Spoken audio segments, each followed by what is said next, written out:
and welcome to our series Study English with Me on English Mastery Hub. You are in Karen's Corner, and I would like to welcome you today and remind you of the slogan for this series, which is a man who never made a mistake, never tried anything new. And this was penned by the famous physicist Albert Einstein. And the meaning behind this is everybody makes mistakes, especially when you try something new.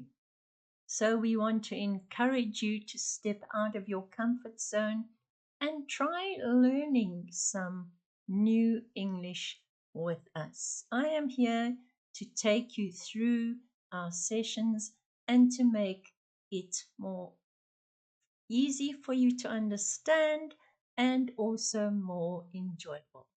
So come along with me as we journey through our website. And the first thing we're going to look at that I want to remind you of is the section called My Glossary. Now, in order to access your glossary, you must be logged into our website. So you must join and then log into the website, and the glossary is found under the control panel, and you will see there the third one down is My Glossary.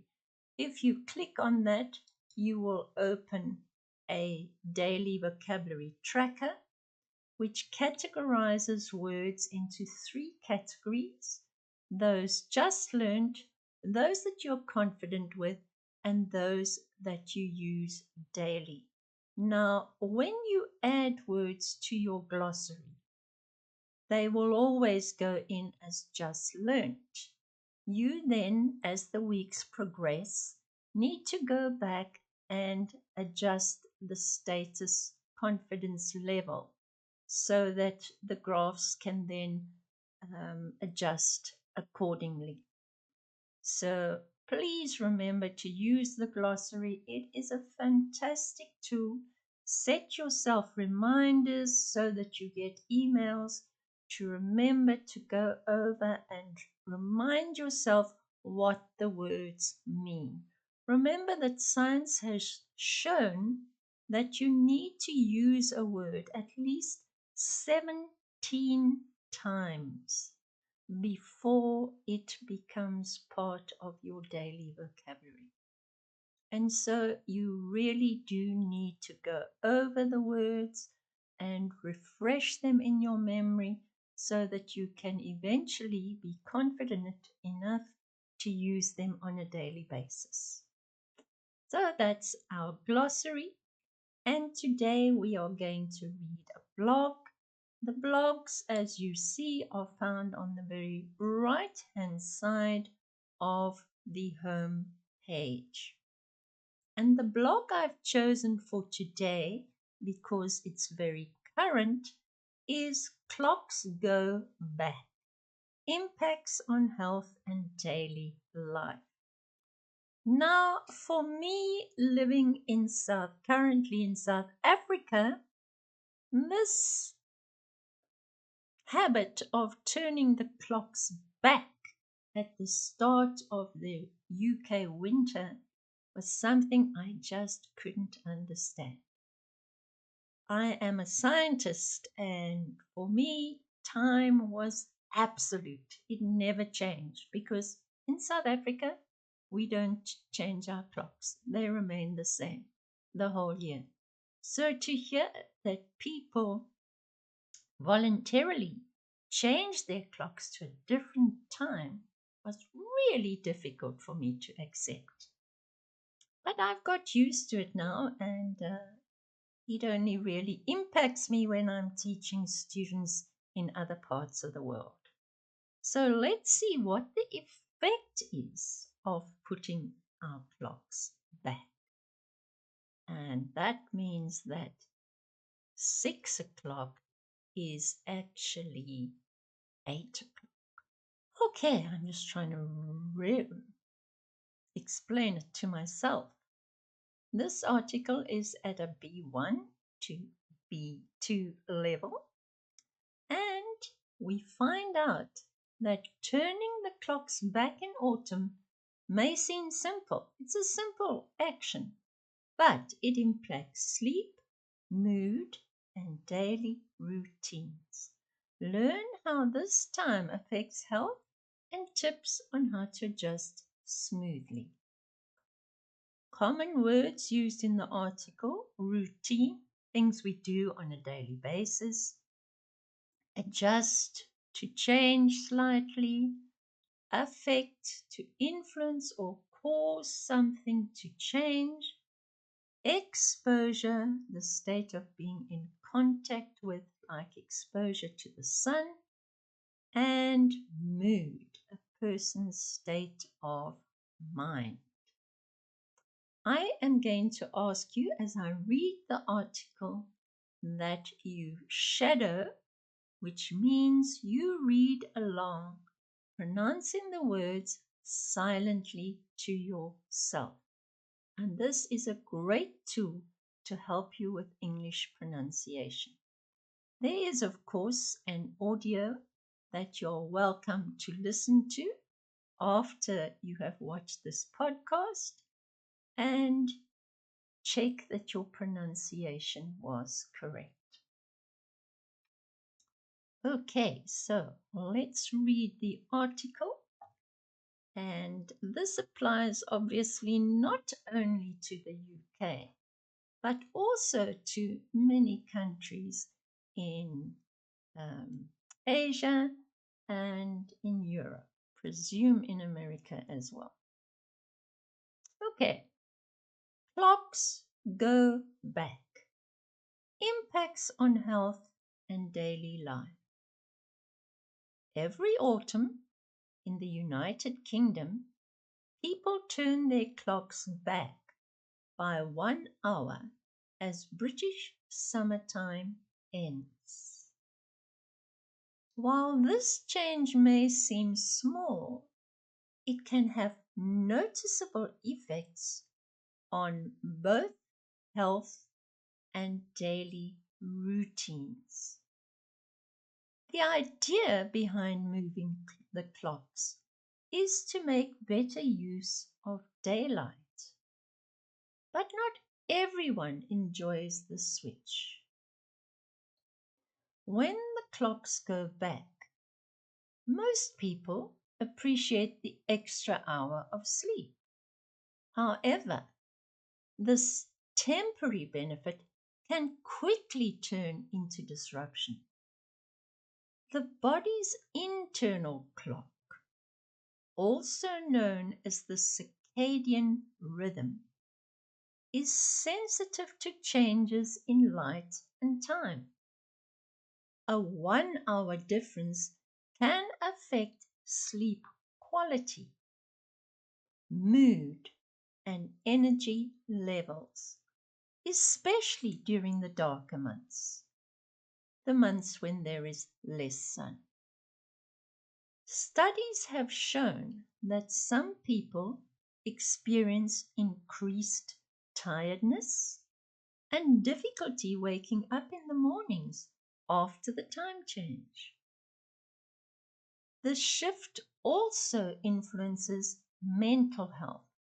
With shorter days and less sunlight, people may feel more anxious or low in mood. This is sometimes linked to a condition called seasonal affective disorder. SAD is the acronym, which is caused by reduced daylight exposure. Experts recommend spending time outdoors during daylight hours, even if it's just a short walk at lunchtime, to help the body adjust naturally. Daily life routines also change when the clocks go back. Commuters may find themselves traveling home in the dark, which can affect concentration and road safety.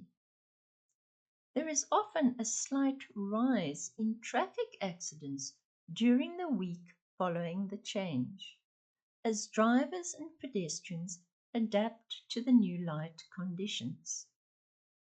Parents also notice changes in children's routines, such as earlier waking times or trouble falling asleep.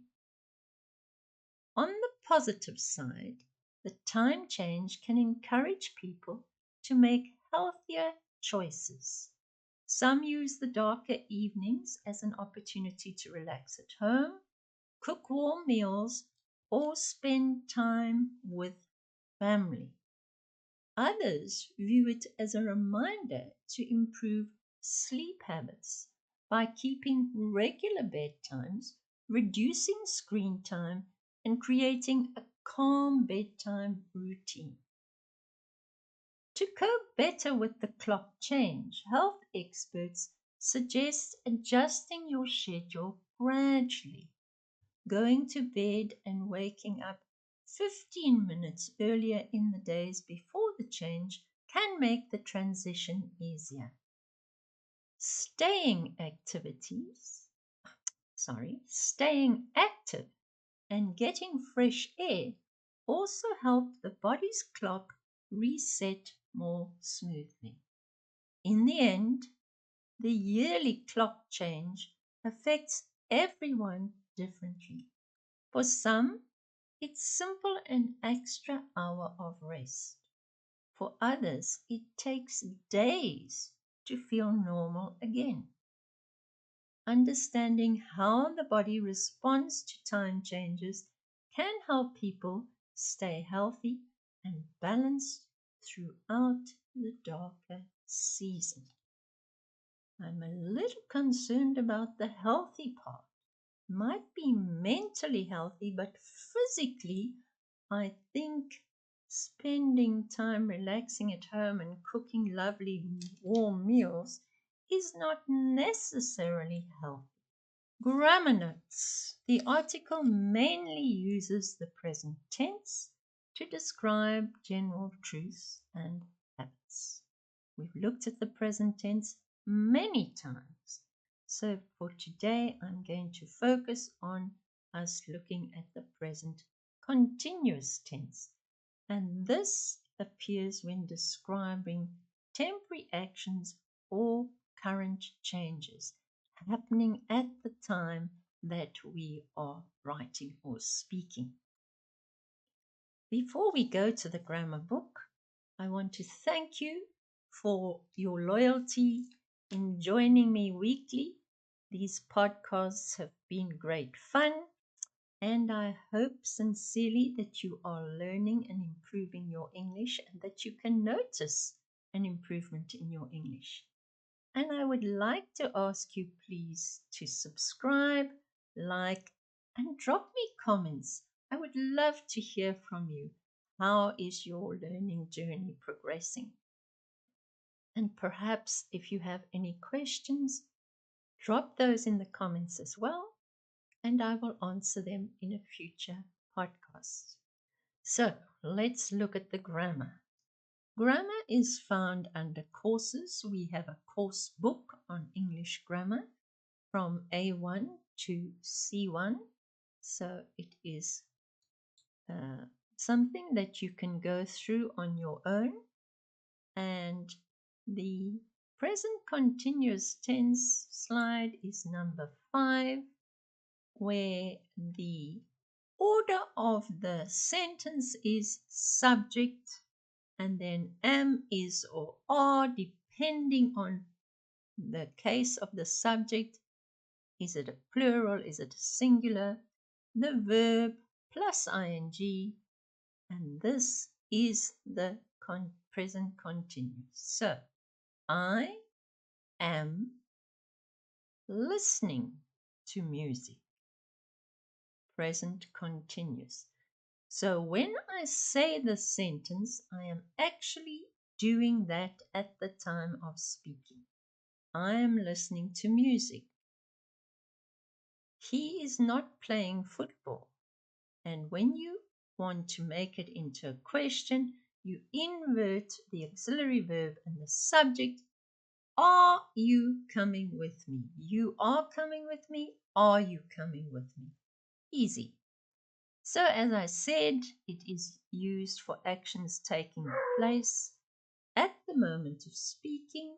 The action is taking place for a limited period of time, but it is continuing while you are speaking. And the signal words at the moment, just now, now, or right now. Action taking place at the moment of speaking.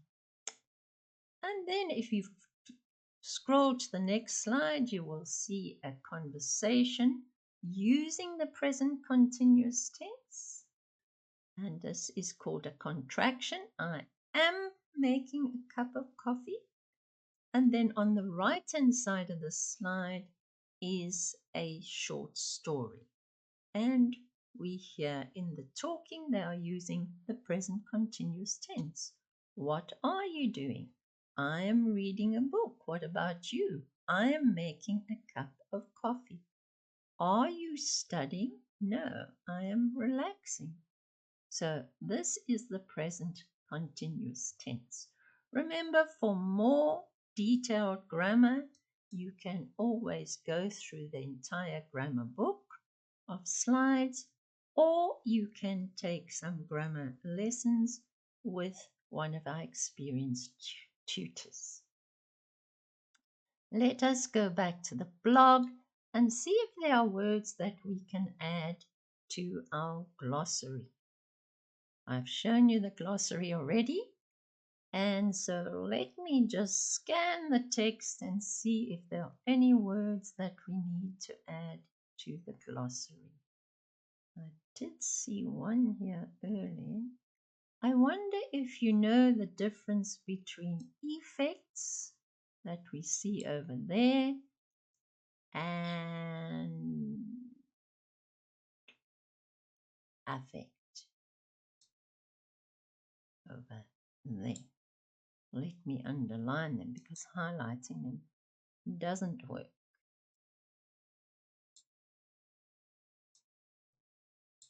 So to put it simply, effect is a noun. It can have noticeable effects on the health and daily routines, whereas affect is the verb. 1 hour difference can affect sleep. The effects of the hour difference affect sleep. So this is the noun, the effects, and this is the verb. Remember that because people often mix those two up. Okay, circadian rhythm is really a scientific term for your sleep cycles and waking cycles, so I'm not going to put it into the glossary. I thought this was nice. Seasonal affective disorder makes you sad. When the sun is not shining, you feel sad. That's why I live in South Africa where the sun shines most days of the year. So commuters, let's click on commuters. What are commuters?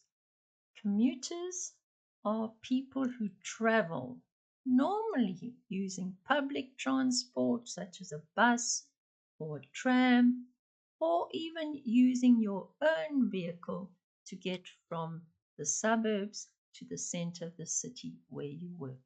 That is to commute. Remember too in the glossary that you can change the descriptions into your home language, which will greatly help you to remember the meaning of the words. Okay, let's see what else we can find here. I think most of these words are words that you should know. Transition is a fancy word for changing, to transition from one state to another, to change from one state to another. So we can say, okay, let's add this to our glossary, and that it has been added to the glossary. And the next time you open your glossary, you will see that it is there.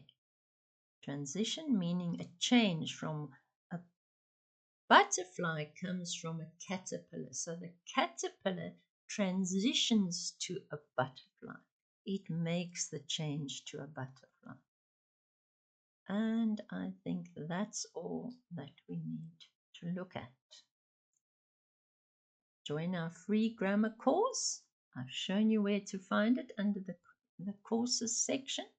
Let's finally look at the 5 questions based on the article and see if you can remember the answers without going back to the passage.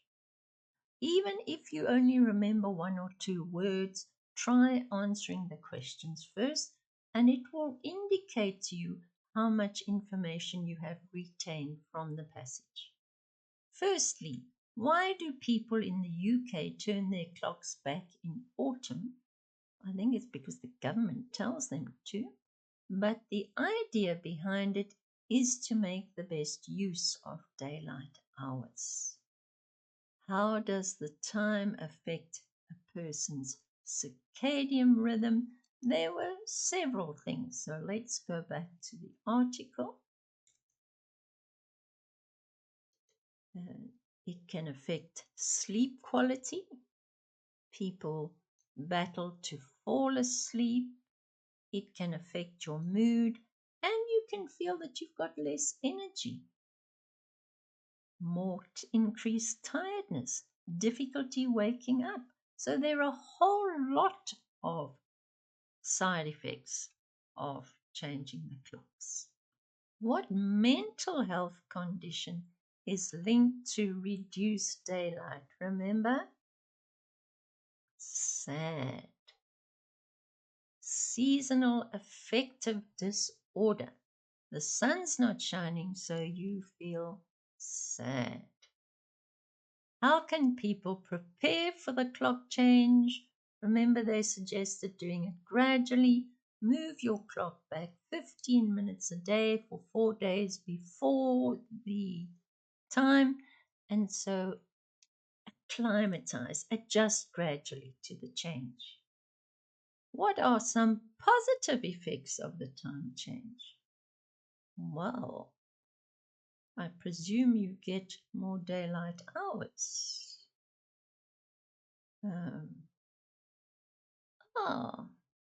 So this is what they said was the positive effects. The healthier choices, which is the one I questioned. Using the darker evenings to sit in front of the telly, I would seriously question if that's healthy. Cooking warm, nourishing meals, eating a bit more, and spending quality time with family is good, but I don't know if it's healthy. On the other hand, you can improve sleep habits, which are definitely healthy, by keeping regular bed times, reducing the screen time, and creating a calm bedtime routine. So these are the healthy, positive side effects of the clock changes. And we have reached the end of the questions. Here is a little advert to join our free weekly English speaking classes. Many of you do not have an opportunity to speak English in a relaxed environment. Join the weekly English speaking class and improve your skills with people who are learning just like you are. Thank you again for being with me today, and I hope to see you again in the future.